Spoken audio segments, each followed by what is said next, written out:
করি, সমস্যা নাই। আমি কিছু বলছি না, আমি তুমি তোমার বাসায় যাও।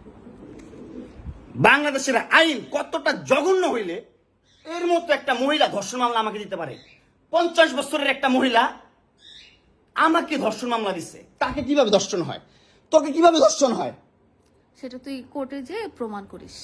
কোর্ট তো তোর কি না, তোর বাপের না কোর্ট? তোর বাপ আর্মিতে, তোর ভাই আর্মিতে, তোর জামাই আর্মিতে, তোর 2টা জামাই আর্মিতে। তোর তো আইন কি না? আর আমরা তো গরিব মানুষ, আমাদের তো সময় নাই, আমাদের তো এই সমাজে কোনো স্থায়ী নাই। আমরা তো সমাজের ময়লা আবর্জনা, আমরা এই সমাজে। আর তোরা হচ্ছিস সমাজের অনেক উচ্চমানের মানুষ, অনেক ক্ষমতাবান মানুষ, এই জন্যই নাকে দড়িটা ঘুরাইতেছিস আমাকে, তুই বুঝছিস? হ্যাঁ, বিএমডব্লিউ নিয়ে যোগ্যতায় চালাই, তোর টাকা দিয়ে চালাই না, যে যোগ্যতা চালাই, কামাই করে চালাই। হ্যাঁ, বড়লোক হইতে পারবো না? কোথাও লেখা আছে গরিবরা বিএমডব্লিউ চাইতে পারবে না? গরিবরা বড়লোক হতে পারবে না? কোথাও লেখা আছে? হ্যাঁ, কোথাও লেখা আছে?